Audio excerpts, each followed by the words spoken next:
we're going to get into the details of your analysis shortly, but I'm asking for each of our guests to provide some a brief overview of your position and your perspective on the current coups as it stands right about now. And let's say, to give more perspective, to what extent do you consider the possibility of revolutionary activity or outcomes versus more neocolonialism?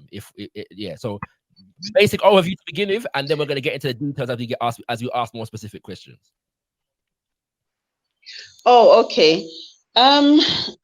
Clearly, the coups, quote unquote, are not revolutionary. At this time. They are more of rebellions, against the status quo, so to speak.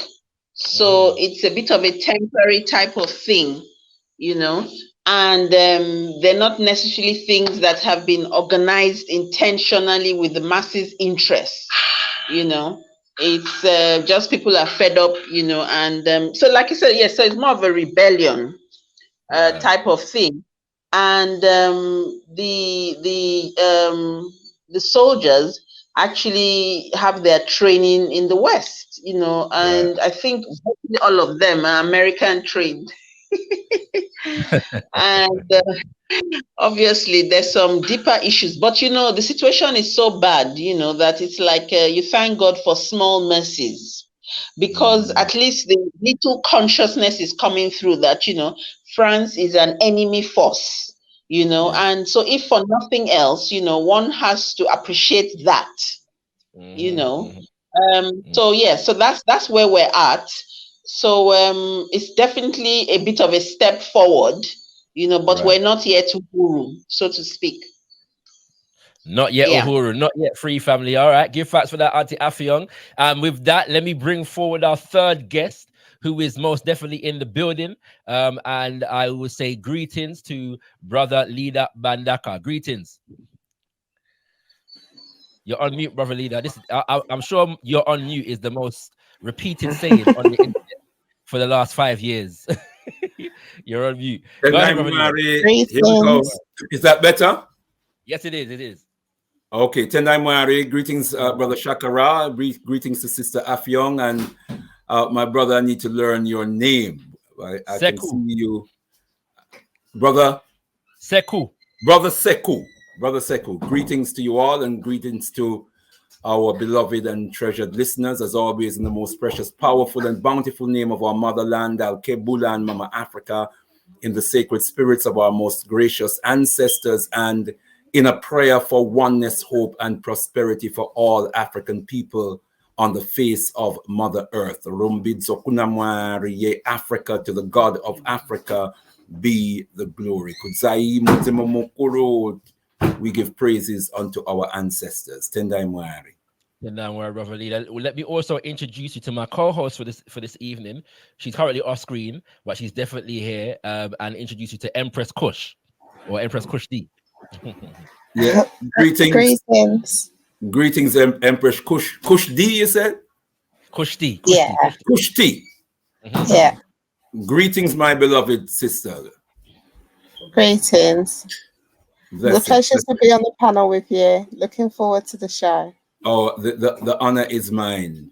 The honor is mine. I wish I could see you, and I wish I could see Sister Affiong. Yeah, so I believe Auntie Affiong is off camera so as to facilitate the bandwidth. Because turning on the camera will eat up more of so it may cut out her internet, right? So yeah, but this is not an exercise in holding down the sisters, brothers and sisters. Yeah, I just noticed that all the men them are visible. Can I just ask? Is my picture visible? No, unfortunately, but StreamYard has updated this thing whereby when your camera is not on, we can only hear your voice. Now I'm at the moment, literally right now, trying to see if I can change that, because there may be a setting that I can change where that is concerned. So I'm trying to see Yeah, that. because my photograph is on the avatar, so to No, speak, I can see it. and that's how I came to the studio. But anyway, I just wanted to know because I know that it's an issue for people. But yes. yeah. No, yeah. I can definitely see your avatar Okay, backstage, but you can't bring it to the studio. yeah, the viewers can't see Okay, it at the moment. that's So fine. so I'm trying to I change it was at the just moment. checking if I was successful. Oh no, yeah, you Okay, were then. successful. You were successful.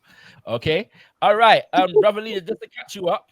And I said we were going in order of seniority. So I believe you will come next in the batting order, so to speak. And we're asking for our guests to give a broad overview. We're not going to get into the details immediately, but just give a broad overview of your perspective on the recent developments in West Africa regarding the coups and the extent to which you see them as an exercise in forwarding a revolutionary Pan-African agenda or not. Auntie Afyong has just begun, and her perspective is simply that she doesn't necessarily consider it revolutionary at this stage, but they are acts of rebellion. Yes. And she raised a number of initial issues regarding who trained the militaries and so on and so forth. Yeah. And we're going to get into the details of this as we go forward. But for now, let's give our listeners and the viewers your initial, just broad perspective. Yeah, Tendai Mwari, I find myself agreeing almost entirely with what my dear sister Afyong has said, the brief overview that she has given. I always take my cue from the masses of the people, and it is clear to me that I am sensing the spirit of what Baba Chedi Shemsi Jehuti, otherwise known as Jacob Carruthers in the book Irritated Genie, talks about the irritated genie, the unrested revolutionary spirit of our ancestors. And I sense that in the masses of the people who are fed up of the oppression, the exploitation and degradation that they have suffered primarily at the hands of the French in so-called Francophone Africa, but broadly from the forces of European imperialism, Euro-American imperialism, to be more exact, and global white supremacy. The interventions of the armies, I am not as convinced. I am not as imbued with confidence as other Pan-Africanists are, who seem to be sure that these coups represent revolutions. I am not sharing that particular view. I do believe the potential is there, as Sister Afyong has indicated, for this to mushroom into more of a revolutionary uprising, more of a revolutionary explosion. I believe the potential is there, but I think it's far, far more complex than that. I will leave it there for now and give, as you say later on, a more in-depth analysis. Tendai Mwari. Tendai Mwari. Brother Sekou, go ahead. Yes, peace and blessing. I agree entirely, with my sister and then brother Mbandaka. Like I always say, there are several factors that affect these post-colonial African states. And what we call now neocolonialism is one factor. And that factor is what everybody is looking at. And also there are other factors, which I've always mentioned. But when you look at this coup, it's not the first time we have coup in Africa. In the 80s, there was what they used to call the Africa of generals, where almost all African states have generals ruling. They took over.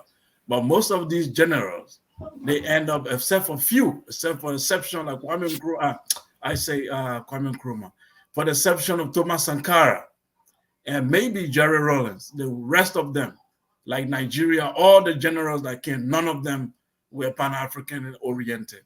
So we begin to say the institutions that produce these people is what really matter. What institution produced them? What ideological training did they have? What is their political consciousness? That's how you judge, because Nkrumah was not by accident. He was trained. There were institutions, there were people that influenced him to arrive at that point. So when we look at these coups, then we look at it and say, who trained these guys? What institution produced them? What is their ideological leaning? Then we find out that these guys were just products of the status quo. And they only, they seems to be guys who were like, our masters are eating and we don't have much. Let's take over and eat as well.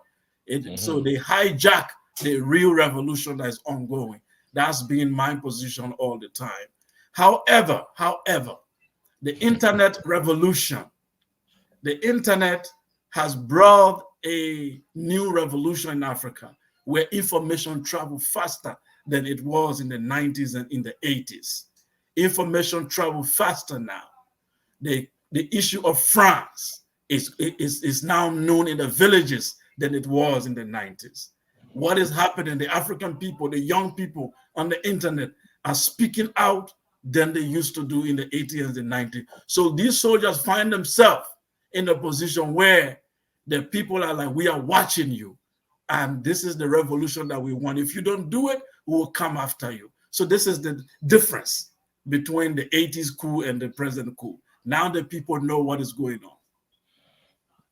Thank you very much for that, Brother Sekou. And as you can see, brothers and sisters, I've managed to get the avatars of our sisters up on the screen, so you know that they're here, and you can feel their presence as well as see, you know, what they have chosen to display as their pictures. Okay, all right. So we've got that basic overview. I'm going to ask one question, and I'm going to hand it over to Sister Kushti, if she wants to ask a question at this stage. Yeah. Now we know, in my humble estimation. By the way, before coming here today, I knew what Brother Leader's position was. I knew what Brother Sekou's position was. I had not heard Auntie Afion's position, yeah?